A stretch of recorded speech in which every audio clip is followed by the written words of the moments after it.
Lâmpada para os meus pés é a tua palavra e luz para o meu caminho.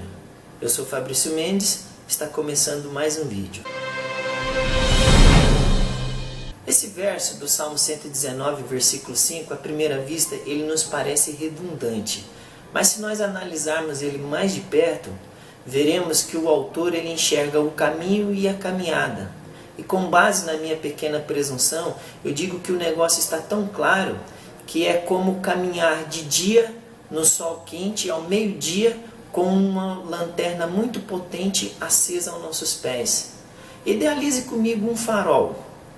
O que é e para que servia um farol?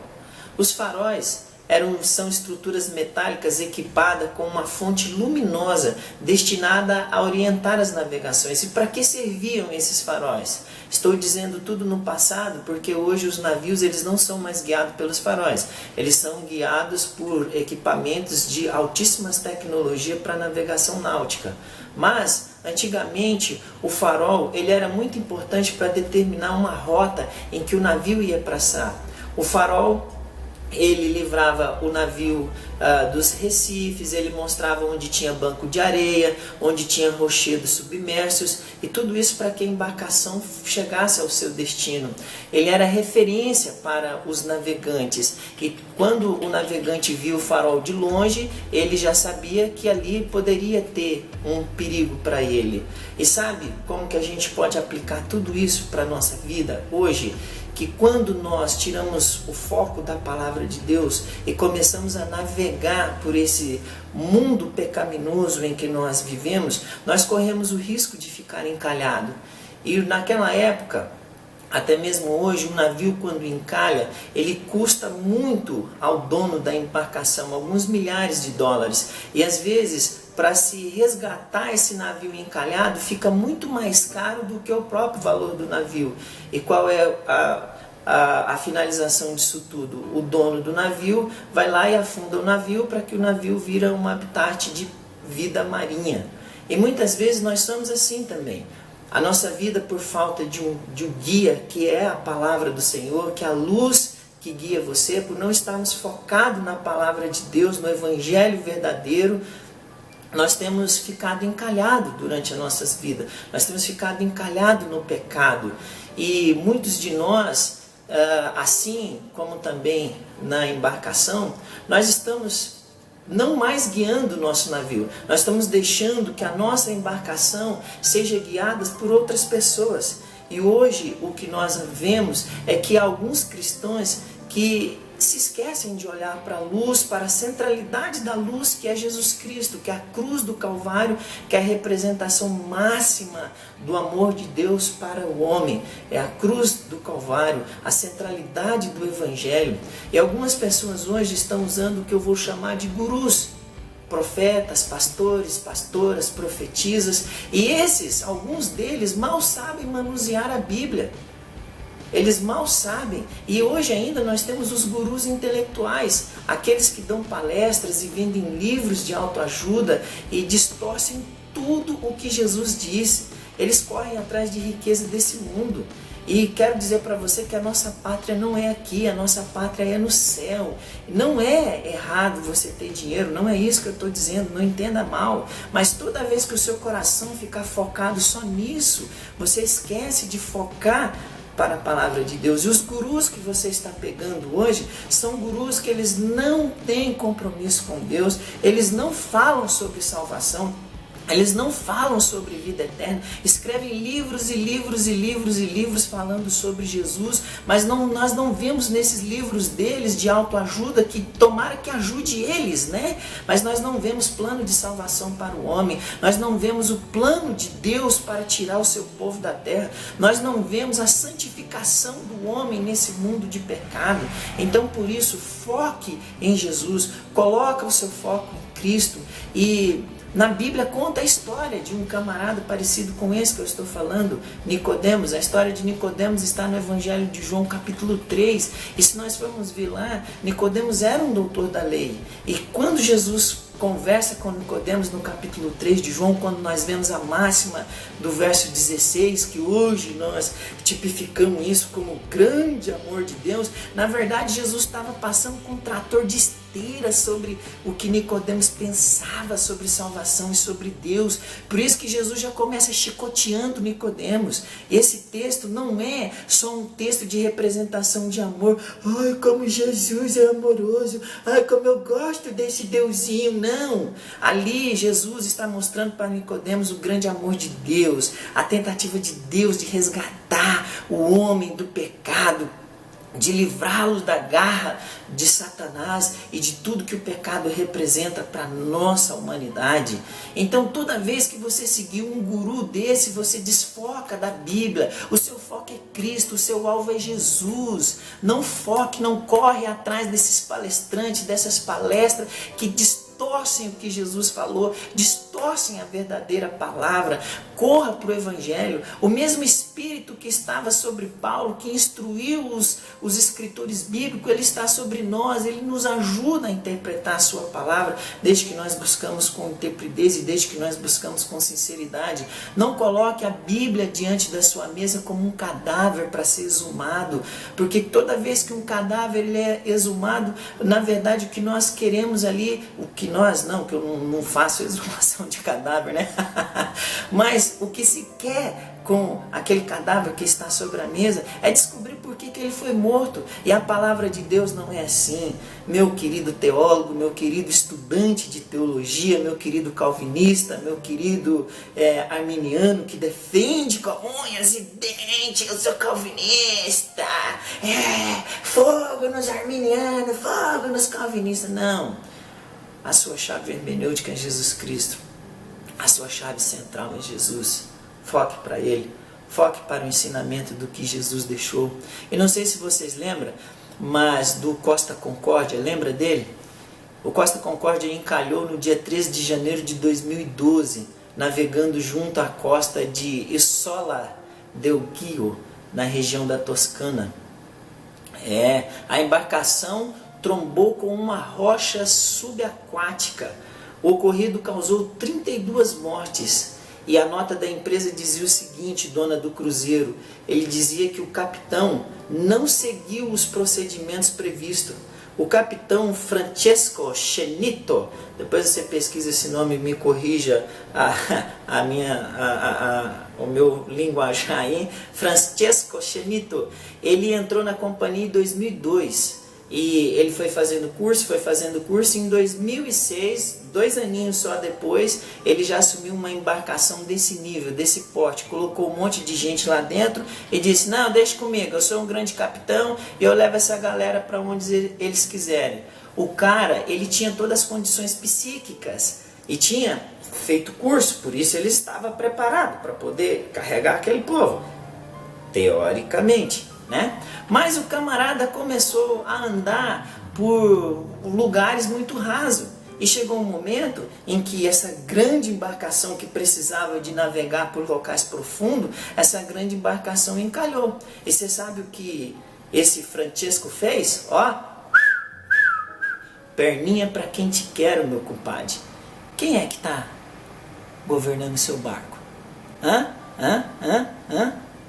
Quem é que é o capitão do seu navio? É Cristo? Ele não te abandona.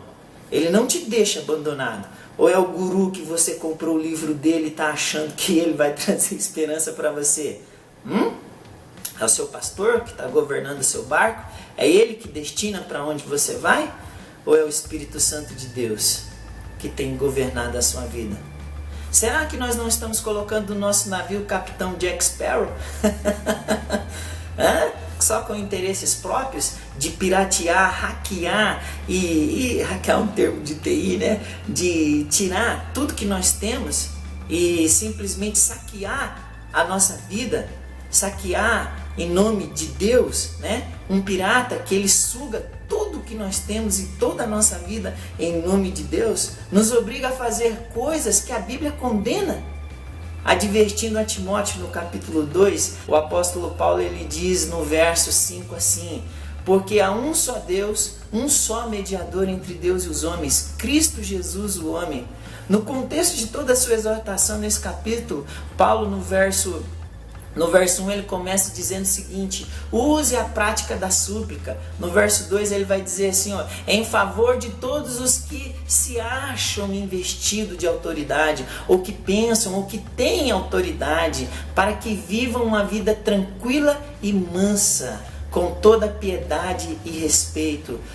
Toda autoridade emana de Deus. Apenas Ele, apenas Deus, Ele tem autoridade espiritual sobre a vida daqueles que são remidos pelo Cordeiro de Deus. Somente Jesus, que sofreu na cruz do Calvário em meu favor, Ele é o único que pode me mandar para o inferno. Ele é o único que me dá a certeza da minha salvação. Ele é o único que pode dar a certeza da sua salvação. E sim, nós podemos bater a mão no peito e dizer que somos salvos, desde que a nossa vida seja pautada nos ensinamentos de Jesus Cristo. Nós podemos ter certeza que fecharemos os olhos aqui e abriremos os nossos olhos na pátria celestial, porque Deus garante isso, e a garantia que Deus nos deu foi a cruz do Calvário, foi a morte do seu Filho Jesus naquela cruz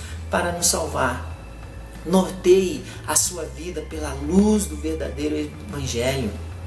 Sempre, sempre, sempre pela luz do Evangelho. Olhe para o farol maior, olhe para Jesus Cristo. Ele sim tem poder de derramar fé inabalável sobre você.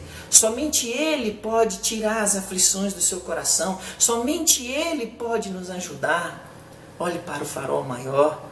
Nós cremos em tantas abobrinhas bíblicas em nome do Senhor Jesus. E como eu tenho visto abobrinhas bíblicas no meio de povo de Deus. As maiores sandices, as maiores atrocidades da humanidade está sendo dita em nome de Deus. Está sendo feita em nome de Deus. E toda vez que nós tirarmos o foco da palavra, do Evangelho verdadeiro, nós ficaremos encalhados. Sabe por quê? Porque quando você conhece o Jesus que é Deus, o Jesus que não é filósofo, o Jesus que não é o maior administrador de empresa, o Jesus que não é o maior teólogo, quando você conhece o Jesus que é Deus, você se decepciona. Olha esse vídeo aqui que eu já fiz, uma decepção chamada Jesus de Nazaré. Vai lá, dá uma olhadinha lá, curte lá e manda para as outras pessoas, depois volta aqui nesse vídeo. Não, assista o vídeo todinho e depois você vê lá, tá? Beleza? Vê esse vídeo que tá aqui no cantinho, aqui ó, bem aqui, isso, calma, aqui, isso. Então, vê esse vídeo lá e depois você vai me dizer, uma decepção chamada Jesus de Nazaré.